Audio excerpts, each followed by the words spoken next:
Is AI ruining social media or can it be saved? With today's special guest, Luke Linz, on the Artificial Intelligence Podcast. Today's episode is brought to you by Pro Writing Aid. Every word I write needs to be perfect. One typo in an email and I get dozens of replies pointing it out and saying, thought you were an author. That's why I trust Pro Writing Aid. I have every plugin and feature they offer to check my blog posts, and when I'm writing offline, no other tool even comes close. Score a lifetime license at servemaster.com/Pro Writing Aid.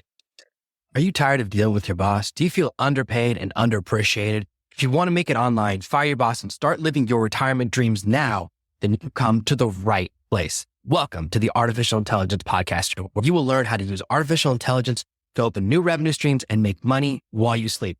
Presented live from a tropical island in the South Pacific by best-selling author Jonathan Green. Now, here's your host. Now, I'm excited to have someone on the show who's young, who has a different approach, who's seeing social media from a completely different angle for me. Because I started off way in the AOL days when you used to ask people, what do you look like? And they would describe themselves long before digital cameras. So that's how long I've been around. Things are so different now. With AI entering the market, it used to be like a fake Instagram account. You just stole someone's pictures and you pretend it was your account. Now you can create AI images. And so many people are taking that approach, whether it's AI images that are fake or they're using just really generic stock photos. They're not stock photos, they're AI generated photos. They feel like stock photos and stuff. And what's your perspective on how AI has affected social media? Has it been a good thing overall, or just overall is it already starting off from a place that people are just misusing it? Yeah. So when a new technology comes out, like AI, where it's a massive industry disruptor, it's going to have pros and cons. And what we really just have to look at is AI is an inevitable future. And so we can talk about pros and cons and like everything that is amazing that comes from it and everything that's bad that comes from it. But really, it's inevitable that it's going to take over the future and it's going to be incorporated in every single business, in every single industry, and all a part of social media. So it's just how we adapt to that. And so in terms of social media, like for us, we run a social media agency. And so we develop people's personal brands. And so it has helped us in terms of creating content quicker and doing quicker turnaround times for people's content, because there's so many softwares that allow us to generate content just by taking this raw piece of footage right here and then being able to cut it up into tons of short form and long form content. The problem is that right now, the quality of the content obviously goes down when you're using AI because it misses the human touch. And so I think the biggest component is that right now AI is at its starting phase. And so there's going to be a lot of problems with it in the short term. Yeah, I think I agree with you 100%, which is that AI's early phase, it's useful, but in order to convince people to use AI, these tools make these massive promises and then people believe them. They go, oh, ChatGPT can do anything. Or this tool that creates social media clips, I can just push the button. It makes the clips. I push publish. I don't even have to watch them, because I don't think it's 100% their fault, because they believed it. And I know, because I've tested every one of those clip generators, none of them are perfect. I know that if I upload an episode of this podcast that includes the intro music, it will always pick the intro music as a clip. Like, I don't know why. And all of them do it. And it's not just one platform. They all go, oh, this is the most interesting part. I'm like, yeah, but it's in every episode. It's just music, right? It's just the intro music. So that's the critical element, I think, which is that we still need human oversight. And I definitely think that's the first place people are making a mistake, is publishing stuff they're not reading, which is, would you do that with an employee? Maybe, but you shouldn't, because when you post something to social media, like I've seen when a celebrity gets in trouble, oh, I can't believe they posted that. It was like their assistant that posted it. It's so unlikely that all these celebrities are doing all of their own social media accounts. It's probably one of their friends had the phone for the day. Like I used to watch that Diplo show. It was like, what would Diplo do? And he would just throw the phone to one of his friends. He goes, you do socials today. And you never know what's going to happen. That's a lot of trust on one of your friends to maintain your name. But what do you think about the way people are, the difference between the hype and what it can actually do? Is that where the chasm is? Is that why people are over trusting of what it can do and putting out this lesser quality content right now? Yeah, 100%. I'm actually not sure if it's AI right now that's getting people to put out less quality content. I personally just think that it's an oversaturation of the content marketplace, which was an inevitability of social media, like where every single social media platform basically starts off where it's at its the least hype, the least amount of people are posting content. And then once it picks up traction, then more people are posting content than what people can consume. And so there's an oversaturation of content being posted. And so I'm not sure if that was AI or if that was just the inevitability of social media. And I think the craziest things of AI are the components that you can use it for your content creation right now. Like the best parts are using bits and pieces where you're using the human oversight to it. And then you're just using AI to increase your efficiency in the areas. For example, AI is actually extremely good. ChatGPT is very good at creating scripts and prompts for scripts. So basically creating 100 variations of hooks that would take so long for the human mind to create. And then you just picking the best ones out of that, creating scripts from that, and then filming it, rather than like having AI complete the full scripts just from scratch. You're using components of AI just to increase your efficiency in the process. Yeah, you brought up something that I love, which is that I always ask for a bunch of options.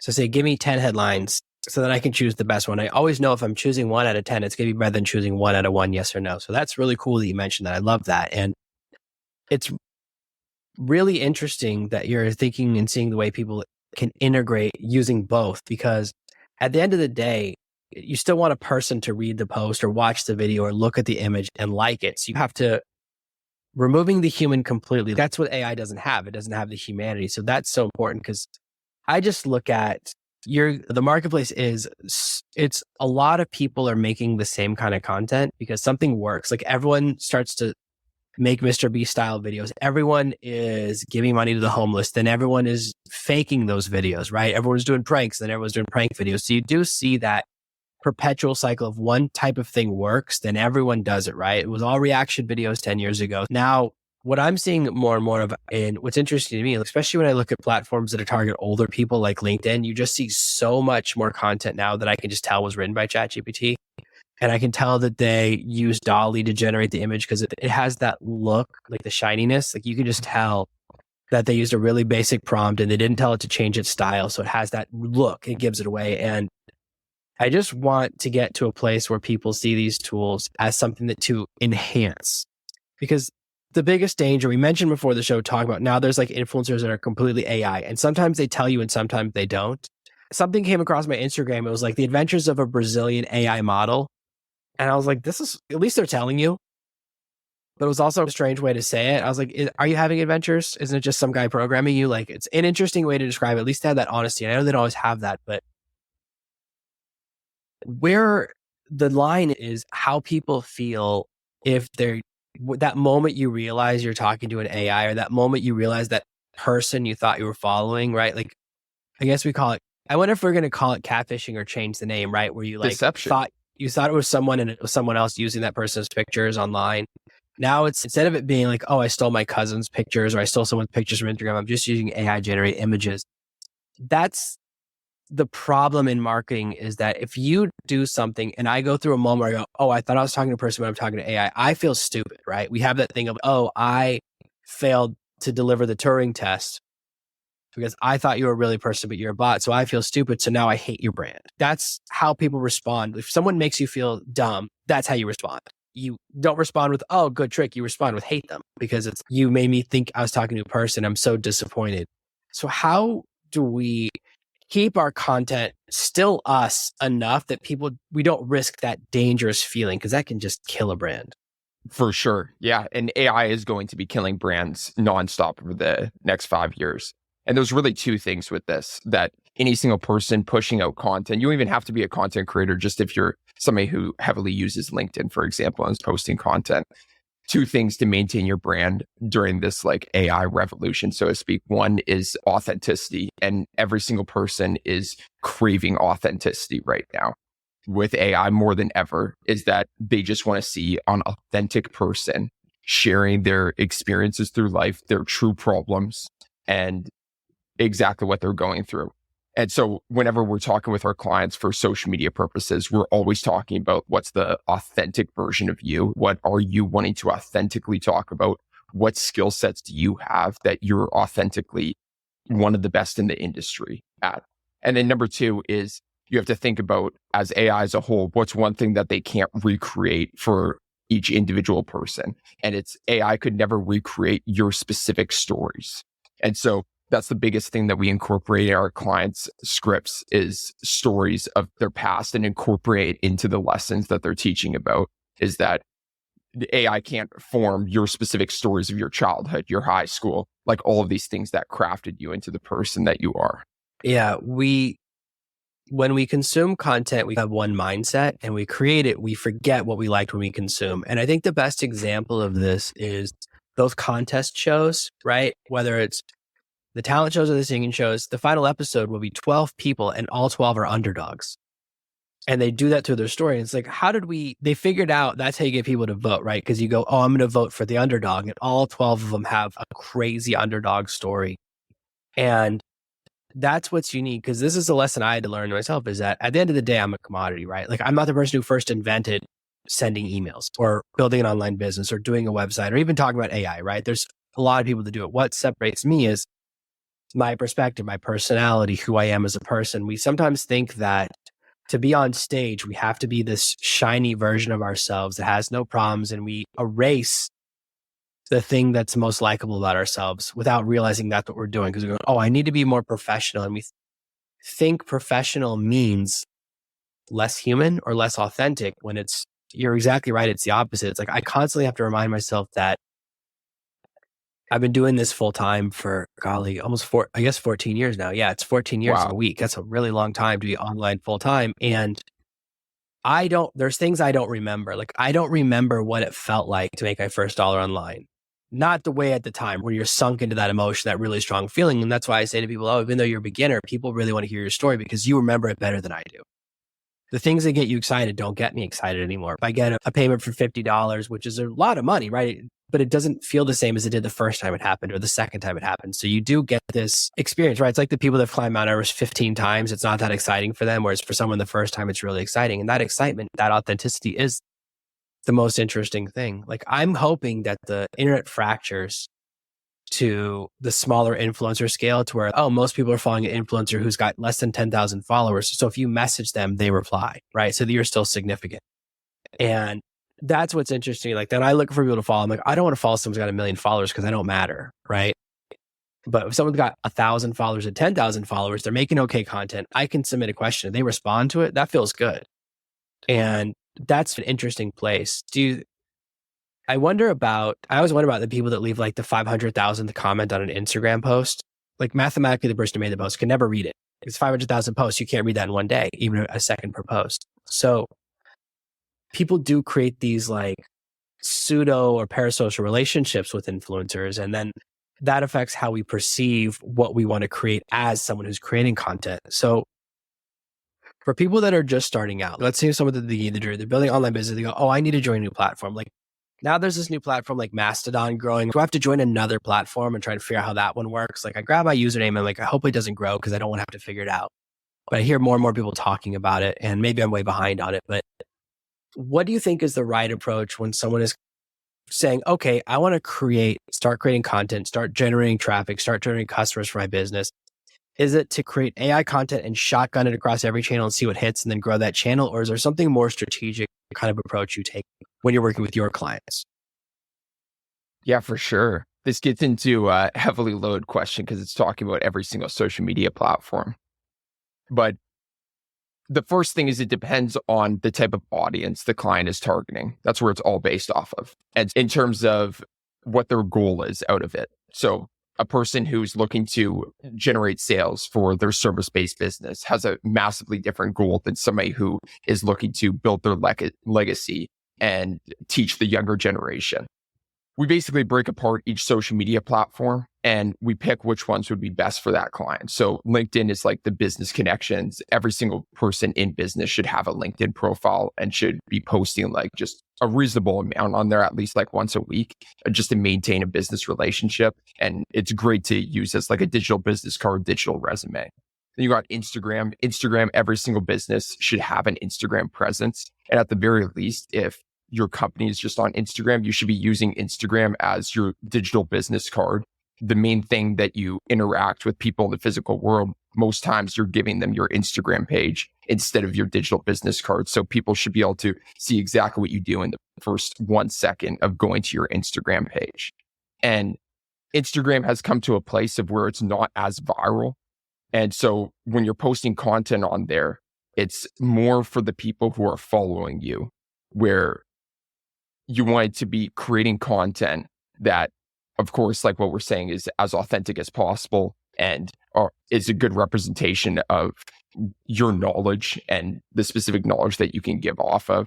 And then Instagram, you shouldn't be really looking to go viral. If you're looking to expand to a huge audience and you're okay with reaching a lot of Gen Zs, then TikTok and YouTube Shorts is by far the best platform. So that's usually the combination we do for any single client that is looking to reach a very broad audience, but is looking to have massive exposure. And it's the combination of TikTok and YouTube Shorts. And usually videos that go viral on TikTok, they'll go viral on YouTube Shorts.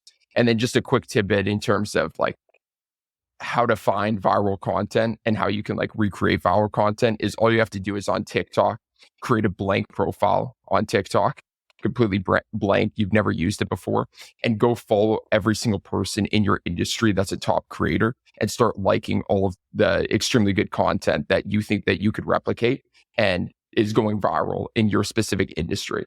And then your TikTok For You page will automatically be populating with all of those viral videos in your specific industry that you can just recreate and put your own spin on it with your own stories within it.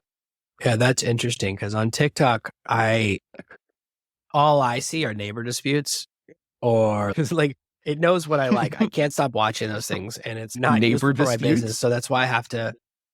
Yeah, I'll just watch people like fighting. Like I watched 100 videos by a guy whose neighbor was convinced he was stealing rocks from his front yard. It's like such a funny thing to dispute about. Like they went to court, all of this stuff. That's the problem, is that the content I consume is not the content I create. Like people assume, because I've written 300 business books, I'm like, I would never read a business book. Don't do what you sell, I guess they say, but it's no, when I'm not at work, I don't want to be at work. So like the content I consume is nothing like the content I create. And that's just like why I have to be cautious on the platforms, because they'll target me with stuff that like is not useful for my business. I'm like, oh, I never see viral stuff because all I watch is really weird dad content because I got 4 kids. So that's why I like having your perspective, because when I started having kids, my audience completely shifted. When I was 30, my entire audience was 21. And then sometime around 33, my audience flipped to 45 up. And now I'm in my 40s. So of course they're all older than me. So something That's happens better. when you start talking about your kids, which is boring when you're single, but interesting. Yeah. It's just a shift. So I don't see the same stuff. Like usually I'll see a viral post like 2 years after it happened, because I don't use, and this is the thing, is that you can either be a consumer on social media or a creator. It's hard to be both. To spend an hour watching TikTok. So I'm like, and TikTok is very good. YouTube does not know what I like to watch, but TikTok can really get me. Even if I start a new account, within an hour, it's showing me content I can't stop watching. And I'll accidentally spend 4 hours on TikTok. So I have to be very cautious with it because it's so smart. But I think that's a really useful strategy for people to think about. I always tell people, make 50 TikToks that are based on, that have done well in your niche, and whichever one hits, do more like that. That's how you start to figure out what's right for you. And it's not, this is the hardest thing for people to understand. It's hard to explain. It's like, it's never what you think is going to hit in advance is what hits. Like I'll do 50 videos or 50 pieces of content. I'll go, this one's the worst. And that's what people like the most. And same for my books. My favorite book that I've written, people hate. My audience hates it. So no matter how much you love something as a creator, it's not always going to be what the audience likes, because it's a democracy. They get to vote. So creating a spread of content and then seeing what they respond to is a critical part of it in the analysis. Like, how do you guys approach the part where you go, okay, let's look at what happened over the last month and let's see how we can make this better going forward? Like, how do you approach, what are the factors you look for? Because I work with people that they just look at reach or they just look at views, where I'm always looking at, isn't subscribers, or even better yet, for me, email opt-ins are more valuable. I look at how many emails did I generate that day. That's when I know. Go out there, even and if still it got there? less views, it got the right views. So Yeah. when you're looking at, that's what we're talking about, is like analyzing data and kind of making decisions going forward. think is the right approach for someone who is going, what do I look for as far as metrics of, is this campaign going well, or is it time to jump ship? The mistake a lot of people make is they go, oh, I have to be on every platform at once starting out. And it's so hard to figure out Instagram that it has to be the one thing I'm working on for at least a couple, like at a time. And then TikTok, of course, is its own kettle of fish. To try and learn 7 social media platforms at once, it's like making it so much harder for yourself. So I believe, especially if you're on your own, to just start with one platform at once. But how do you approach where do we double down and where do we go, oh, this one's not working. TikTok is working. YouTube Shorts isn't. Let's double down on TikTok. Like, what's your approach? What metrics do you look at? And what kind of tools are you using to help you with that process? For sure. So I'll go into basically the mindset of when to keep going or quit it. And now we can go into all the data analytics and stuff after that. But what people have to understand is that social media is like a business. It takes as much time as a business and it takes as much manpower as a business of itself.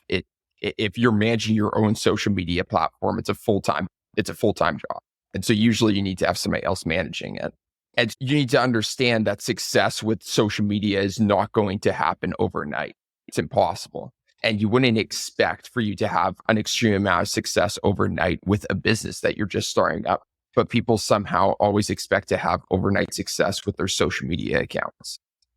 And so with social media, if you're putting out content that's of high quality, you're giving off extreme knowledge in your specific space that you have a lot of knowledge, you're including stories and you're being authentic, there's no real reason why you should ever quit based off of any data or any analytics, because eventually you'll keep getting better and better. And eventually the content that you're posting will start doing extremely well.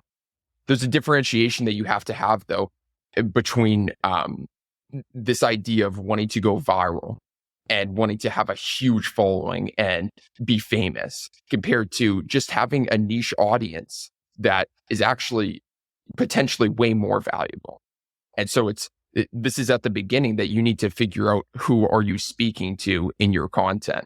Because if somebody has 10,000 followers, but they're all business people on LinkedIn, they're all very high level CEOs, that could be more valuable than 1 million followers on, say, TikTok that is completely irrelevant to your business and is just younger generation youth off of just content that you posted that was a bit controversial.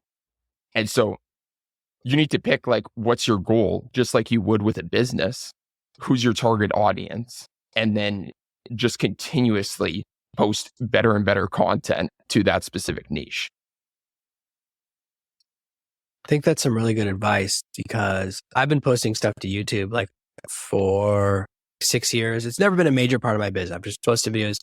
Nothing's ever hit until a month ago. One of my videos hit finally for me. Now the channel's growing and it's getting consistent views every day. And it's just, I was reposting something I'd put on LinkedIn and I forgot I'd done that. But LinkedIn embeds YouTube videos better than it embeds when you host on LinkedIn, which is crazy. But that's why I done it. And this video just hit. I go, where did all these views come from?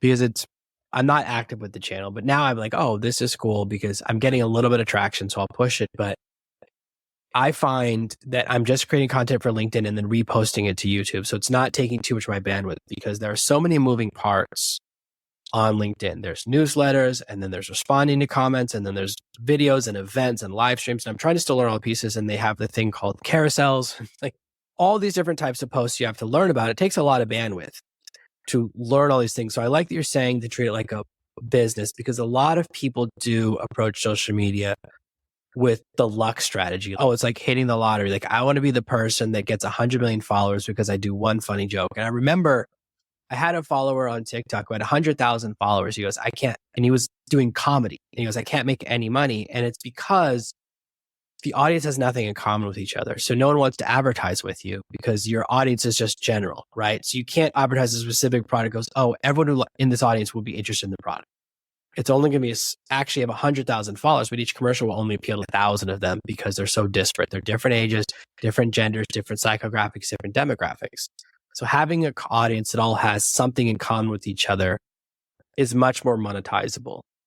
Like I have a very low website traffic. Like when people find out what my website traffic is versus my income, they're always shocked. I go, yeah, but it's the right visitors. Because if you can get the right people, then that's where it all is. A lot of people think they have a traffic problem. And I say, well, if your product was $1 million, you would only need one customer a year. So you don't really have a traffic problem. Yes. It's the right customer problem, because that's the thing. Like I one time got a cold call from a billionaire and he was like, oh, I didn't think you'd reply. And I was like, my experience of billionaires is that if I don't reply on the first call, you're going to make me reply on the second call. I've seen the A-team. I didn't even know that was an option. When you see someone like that famous and that successful, you have to reply. So I was always surprised when he goes, oh, I didn't think you'd reply. I was like, I really didn't think I had an option. With your level of success, you can make me answer. You can send someone to my house and hand me a cell phone and I'm going to answer it. I don't want that experience, so I'll answer the first time. But I love what you're talking about, because a lot of people think everyone wants to be Mr. Beast right now. Everyone wants the massive audience. And it's like, there are so many moving parts in that business. Like it's such outside. He has every video planned a year in advance. He's constantly doing film shoots. There's so much money going into each video and coming out. Like I had these two friends that's business was doing $2 million a year, and then they expanded and they didn't start making the same income again until they hit 20 million, because they grew. Wow. And they had to 10x the income. And we forget the growth, especially when you grow in an area that's really expensive. Like kids' videos have massive production costs, right? Like those things, or having live events, massive production costs. So sometimes scaling means you make way less money with a lot more risk. So I like that you're talking about that. You only need, if you have the right 10,000 followers, that can support you for a lifetime. What if they're just each paying you $1 a month? You're making double the average income of an American, and that's a great life. Like we sometimes forget that there is real value if it's the right people. So I do love what you're talking about. So it's very interesting, a lot of what you're doing. I know people are going to really dig on this episode because you're doing some things that are very interesting. I know my audience likes to hear from younger people that are actually doing things that are interesting, have a good approach other than I just want to be an influencer, which is so hard. But seeing it as part of a brand strategy or a business strategy, I want to generate customers on social media. That's very interesting. Where can people find out more about you? Where should they spend more time with you? See what your agency is doing. Maybe say, oh, this is someone I want to work with. For sure. Yeah. Best place to find me would be on Instagram at Luke Linz, LukeLintz. And I'm really on every single social media platform with that, but Instagram's best place. I also want to just do one story about the last topic that we were talking about, because I think it could give the audience value. But I was super lost in my own social media content journey of what I wanted to be known for and the reason I was creating content on social media. And so I fell into the exact same trap that I was talking about. And specifically on TikTok, I knew the type of content that would go viral because I knew the type of content I was consuming. And I knew I could create a viral video, but I didn't think of what would the repercussions be of creating a viral video that has nothing to do with what I want to do in the future. And what happened was I was at a party with one of my friends in Las Vegas, and I'm like, oh, this piece of content will go super viral. He put a jet ski into a pool and was riding around a jet ski in a pool, and just a huge party environment. I'm like, I know this piece of content will go viral if I edit it the right way. So I spent a couple hours editing it. I posted it up, and it ended up getting 6 million views on TikTok, and I grew 70,000 followers overnight. And I was like, wow, that's so cool. That piece of content I knew was going to go viral, and it went viral. But then what happened afterwards is it completely ruined my TikTok account, because when I started creating content that was directed towards the audience I wanted to talk about, which is personal development, growth mindset to the younger generation, none of them wanted to see it. And so TikTok pushes it originally to your followers, to a small batch of followers. And then based off of them liking it, then I'll push it to a larger audience. And so the people who I was pushing to originally were people who followed me because of this one like party type video, which has nothing to do with the rest of my content. So going viral is not the answer. It's figuring out the direction of the content you want to go for the long run and targeting that and continuously posting about that. Yeah, I've seen people do that before, because there are ways to go really viral on TikTok, like really silly things. Like my friend made all these videos, like, oh, there's no name that starts and ends with the letter A. And everyone goes, Amanda. And it gets you tons of comments because everyone goes, no, Amanda, you're dumb. Because people want to tell you that you're dumb on TikTok. And he went so viral and built like a huge following, but you can't make content that they actually want to, that you can monetize with. And that's really the important lesson, is that exactly virality, while it's cool and it feels really good, but then you go, there's this quote from Kid Rock, because there's nothing worse than being famous and poor. It's like, there's nothing worse than being a massive TikTok star and making no money from it, because then it's all people do at your regular job is ask you what happened. It's like you spend your entire life then like living in reaction. That stinks. So yeah, that's very cool. Thank you so much for being here. This has been a great episode. I know people are going to dig on it. I'll make sure that we give everyone your Instagram. That's at Luke Linz. I'll put the link in the show notes and below the video on YouTube, and make sure to share it out to the world. So thank you so much for being here. This is a very cool episode, and I appreciate your time. Yeah, thank you, Jonathan. Thanks for everybody for listening. Appreciate it. Thanks for listening to today's episode. Creating a masterpiece with Midjourney is hard. Not only do you need to know the secret prompting language, you need to know the language of artists. I needed a way to create masterpieces without getting an art history degree.